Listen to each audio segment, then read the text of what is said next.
ناظرین، ایک نہیں کئی اہم خبروں کے ساتھ میاں طاہر آپ کی خدمت میں حاضر۔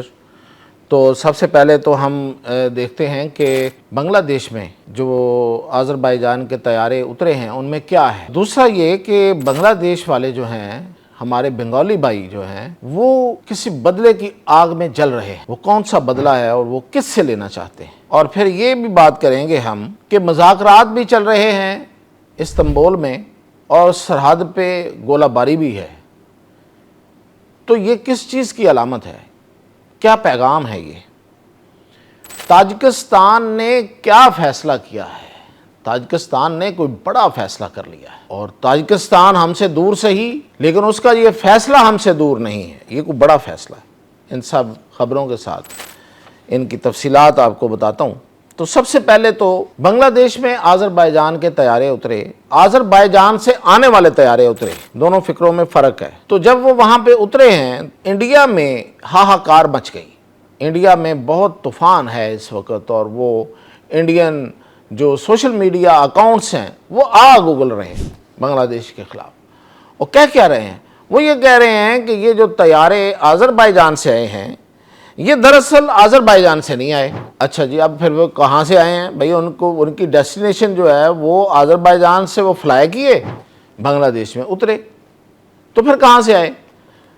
تو وہ کہتے ہیں کہ نہیں جی، ان طیاروں میں پاکستانی اسلحہ ہے۔ بھئی تو آذربائیجان جو ہے اس نے پاکستان سے طیارے لیے ہیں۔ اب ان طیاروں کا اگر ہم سے JF-17 تھنڈر کوئی خرید لے تو وہ تو بنگلہ دیش بھی خرید رہا ہے، تو وہ اس کا مطلب یہ تھوڑا ہے کہ وہ پاکستان نے اسلحہ دیا ہے، بھئی وہ بیچا ہے۔ تو وہ تو آپ نے بھی بہت سا اسلحہ اسرائیل سے لیا ہوا ہے، امریکہ سے لیا ہوا ہے، رشیا سے لیا ہوا ہے، تو کیا اب ہم رشیا پہ اور امریکہ پہ الزام لگاتے پھریں؟ اسرائیل پہ ہم الزام ضرور لگاتے ہیں، کیونکہ وہ صرف اسلحہ بیچتا نہیں ہے، وہ اسلحہ دیتا بھی ہے ہمارے خلاف۔ تو ایسی صورتحال تو یہاں پہ ہے یا نہیں ہے، یہ تو ابھی وقت بتائے گا۔ لیکن یہ وہاں پہ ایک وقتہ پڑا ہوا ہے، ایک رولا پڑ گیا ہے کہ جی وہاں سے آنے والے طیاروں میں کوئی اسلحہ ہے، اور بہت بڑا اسلحہ ہے، اور وہ پاکستانی اسلحہ ہے۔ اب اس سے ہی لنک کرتے ہوئے جب ہم بنگالیوں کی صورتحال دیکھتے ہیں، بنگال کی صورتحال دیکھتے ہیں، بنگلہ دیش کی، تو وہاں پہ لوگوں کے جو جذبات ہیں جو ان دنوں خاص طور پہ سامنے آئے ہیں، وہ یہ ہیں کہ وہ یہ کہتے نظر آ رہے ہیں کہ پاکستان تو بنایا ہی ہم نے تھا، یعنی کہ پاکستان کی تخلیق ڈھاکہ میں ہوئی تھی، کیونکہ تحریک پاکستان ہی وہاں سے شروع ہوئی تھی۔ یہ حقیقت ہے۔ اب یہ بات غلط تو نہیں ہے۔ اب جب جو تحریک پاکستان ہے، یعنی کہ تخلیق پاکستان جو ہے، اس کا آغاز ڈھاکہ سے ہوتا ہے، اور آج وہ ڈھاکہ جو ہے وہ پاکستان نہیں ہے، اور ماضی میں وہ پاکستان کا دشمن رہا۔ تو یہ وہ معاملات ہیں جس پہ اس وقت بنگلہ دیش کے اندر ایک لاوا پک رہا ہے، اور وہ یہ کہہ رہے ہیں کہ ہمیں انڈیا سے بدلہ لینا ہے، 71 کا بدلہ ہمیں انڈیا سے لینا ہے۔ اب پاکستان نہیں یہ کہہ رہا، فی الحال پاکستان ابھی یہ نہیں کہہ رہا کہ ہم نے بدلہ لینا ہے۔ اب تو بنگلہ دیش کے بنگالی بھائی جو ہیں وہ کہہ رہے ہیں، ہمارے مسلم بھائی جو ہیں، ہمارے پاکستانی بھائی ہیں، وہ اصل میں تو وہ پاکستان ہی تھا۔ بنگلہ دیش کا نام تو انہیں بعد میں دلوایا گیا، ان کا نام بھلے بنگلہ دیش رہے آج بھی، لیکن وہ ہیں پاکستانی۔ تو وہ 1971 کا بدلہ لینا چاہتے ہیں، اور وہ 1971 کا بدلہ جو ہے، دیکھیں کس طرح سے لیا جا سکتا ہے۔ جب ہمیں بھارت نے ایک سازش کے ذریعے اپنے بارڈر پہ مصروف کر کے دوسرے بارڈر پہ مصروف کرنے کی کوشش کی، اس کی طرف میں ابھی آتا ہوں کہ ابھی دوبارہ جو گولہ باری ہوئی ہے اس کا مطلب کیا ہے افغانستان کی طرف سے۔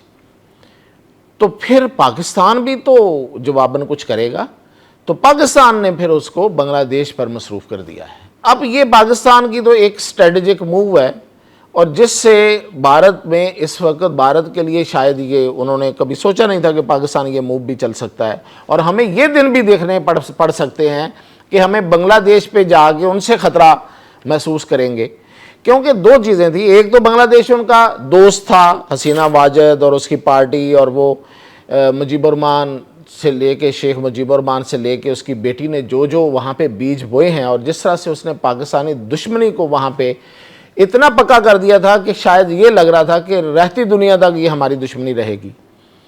لیکن وقت بدلتے کیا پتہ چلتا ہے، لوگوں کے دلوں میں جو محبت تھی وہ تو نہیں مری تھی. اس کی سب کوششوں کے باوجود، سارے پروپیگنڈے کے باوجود، جو بھارت کی جو ساری را اور باقی مشینری کے انتظامات اور سب کچھ کے باوجود پاکستان سے محبت ان کی نہیں گئی.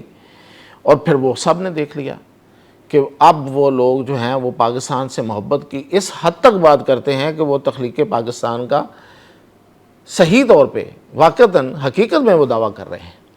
تو اب یہ جو، اور بھارت کو یہ کبھی اندازہ نہیں تھا پہلی بات. اب جب یہ حسینہ ماجد گئی ہے اس کے بعد بھی بھارت کو یہ اندازہ نہیں تھا کہ انہیں بنگلہ دیش کی طرف سے کوئی فوجی دھمکی مل سکتی ہے، یہ کوئی فوجی خطرہ ہو سکتا ہے. اب یہ اس وجہ سے ہوا ہے کہ پاکستان اور بنگلہ دیش کی ایک آپس میں دفاعی کوآپریشن جو ہے، تعاون جو ہے وہ بڑا گہرا ہو گیا ہے. وہ پاکستان سے اسلحہ خرید رہے ہیں، وہ ایئر فورس کا سے ریلیٹڈ ہو یا وہ نیوی سے متعلق ہو.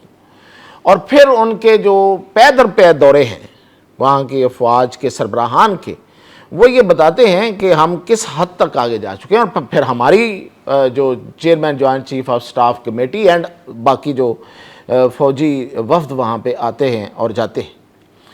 تو یہ ہے اصل میں بھارت کی نیندیں اس سے اڑ چکی ہیں، کیونکہ وہاں پہ، اور پھر وہاں پہ چائنا کا بڑا سیدھا سا انٹرسٹ ہے، کیونکہ چائنا کو سلیگوری کوریڈور جو ہے، وہ جو چکن نیک ہے بھارت کی، اس کو کاٹنا ہے اور اس سے اوپر اروناچل پردیش اس کو لینا ہے اور اس کا پورا علاقہ اس کو لینا ہے. اس کا بھارت کے پاس جو اس وقت وہ چائنا کہتا ہے کہ وہ قابض ہے وہاں پہ، تو وہ اس کو لینا ہے. اس نے اس کا نام بھی رکھ دیا اپنا.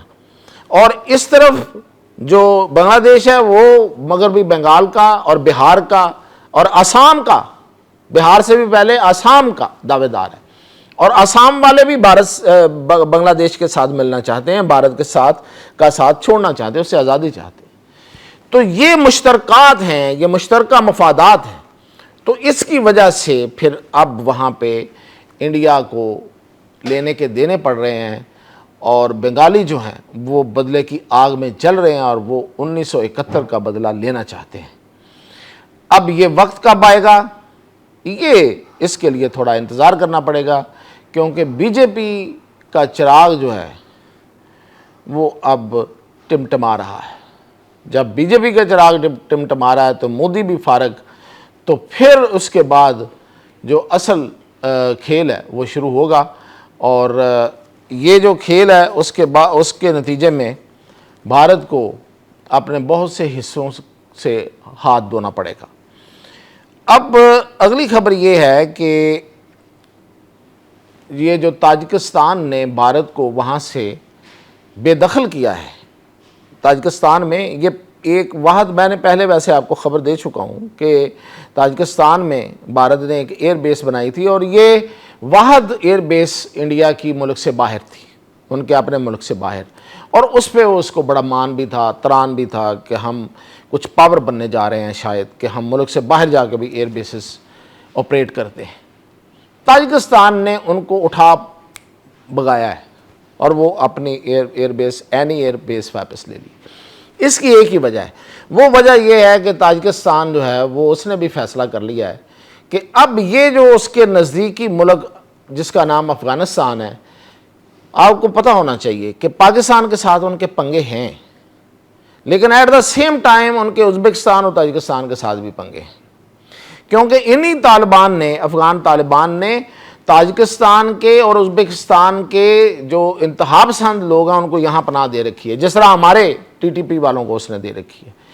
تو اب انہوں نے بھی فیصلہ کر لیا ہے کہ اب افغانستان کی تقسیم لازمی ہو گئی ہے. یہ میں آپ کو بتا رہا ہوں، اصل خبر یہ ہے، بڑی خبر یہ ہے کہ افغانستان کے ہمسایہ ملکوں کے ہاں، ہر ایک کے ہاں اب یہ اس چیز کا جو یہ یقین جو ہے یہ پختہ ہوتا جا رہا ہے کہ اس ملک کو، اس ایریے کو، میں ملک نہیں کہتا ویسے افغانستان کو، اس ایریے کو تقسیم کیے بغیر اپنا اپنا حصہ لیے بغیر یہاں سکون نہیں آ سکتا۔ تو تاجکستان تو بہت بڑا اس کا علاقہ ہے اور تاجک بولنے والے بھی یہاں رہتے ہیں جو کہ پرامن لوگ ہیں۔ یہ جو میں جن کی وجہ سے بات کر رہا ہوں وہ بڑے تھوڑے لوگ ہیں جو ان کے انتہا پسند، انہوں نے دہشت گرد یہاں بیٹھے ہوئے ہیں۔ اسی طرح ازبکستان جو ہے اس کے بہت سے لوگ ہیں ازبک، یہاں پہ ازبک بولنے والے۔ ایران کے فارسی وان بہت زیادہ ہیں۔ تو ہمارے ساتھ تو جو پشتو بولنے والے ہیں انہوں نے ابھی پنگے بازی شروع کی ہوئی ہے، وہ تو خود افغان طالبان ہیں۔ تو ہم انہیں لیتے ہیں یا اس کو بفر زون بناتے ہیں، یہ تو بات کی بات ہے۔ انہوں نے یہ فیصلہ کر لیا، یہ ایک وجہ تھی اصل میں جس کی وجہ سے انہوں نے بھارت کو لات ماری ہے اور اس کو بھگا دیا وہاں، کیونکہ اس کے وہاں ہوتے ہوئے یہ نہیں ہو سکتا تھا اور وہ تاجکستان کے معاملات میں دخیل ہو رہا تھا۔ اب پاکستان نے تاجکستان کو جس طریقے سے اپنے قریب کیا ہے، اس میں ظاہر ہے چائنا کا اور روس کا بھی بڑا کردار ہے۔ تو اس وجہ سے اب تاجکستان نے یہ فیصلہ کیا ہے کہ وہ انڈیا کی بجائے پاکستان سے ملے گا اور پاکستان سے مل کے وہ اس علاقے کا فیصلہ کرنا چاہتا ہے۔ اور پھر جو واخان کی پٹی ہے اس کا بھی فائدہ جو ہے وہ قازقستان تاجکستان دونوں کو ہے، کیونکہ یہ رستہ پاکستان چائنا اور تاجکستان قازقستان دونوں کے ساتھ مشترکہ ہے، اور یہ ایک اتنا بڑا کوریڈور بنتا ہے، اتنا بڑا روٹ بنتا ہے کہ یہ تو سب کو ملا لے گا اپنے ساتھ اور پورا ایک ایریا۔ اور اب اگر آپ افغانستان جیسے علاقے کو نہ بھی چھیڑیں تو صرف اس کو سیکیور کر لیں، اس واخان کی پٹی کو، تو سب کو فائدہ ہوگا۔ تو بھارتیوں کے ہوتے ہوئے اس میں تھوڑی مشکل ہو رہی تھی۔ اب ہم بات کرتے ہیں کہ یہ جو پاکستان افغانستان بارڈر پہ جو گولہ باری ہے اور ادھر استنبول میں مذاکرات ہیں، تو یہ کیا ہے؟ تو یہ دراصل یہ جو گولے پڑ رہے ہیں یہ ان مذاکرات پہ پڑ رہے ہیں، مذاکرات نہیں کامیاب ہونے دینا چاہتے، تو اور ساتھ پروپیگنڈا بھی کر رہے ہیں کہ پاکستان جو ہے وہ کر رہا ہے۔ اور یہ پروپیگنڈا کا مطلب صرف یہ ہے کہ کریں وہ اور جواب ہم دیں کہ دنیا کو اور باقی کو۔ تو یہ ایسا نہیں ہے، آج کے دور میں ایسا نہیں ہو سکتا۔ تو وہ جو شرارتیں کر رہے ہیں افغانستان کی طرف سے، وہ دراصل چاہتے ہیں کہ ان کو کوئی چیز تحریر کے طور پہ لکھ کے نہ دینی پڑے۔ ساری چیزیں تو ان کو ماننی پڑ رہی ہیں، دنیا ان کو منا رہی ہے بٹھا کے ایسے اوپر سے گردن پہ ہاتھ رکھ کے کہ بتاؤ یہ ہے یا نہیں ہے، بتاؤ یہ ہے یا نہیں ہے، تو وہ مان رہے ہیں، مان کے سائن نہیں کر کے دے رہے۔ تو یہ ہے اصل ایشو جس کی وجہ سے انہوں نے یہ نیا کام شروع کیا ہے۔ اب اگر یہ تو بڑا صاف اور بڑا شفاف طریقے سے خواجہ آصف نے، ہمارے وزیر دفاع نے کلیئر کر دیا ہے کہ اگر یہ مذاکرات نہیں ہوتے تو پھر ایک ہی حل ہے، اور وہ حل ہمارے پاس ہے۔ اجازت دیجیے۔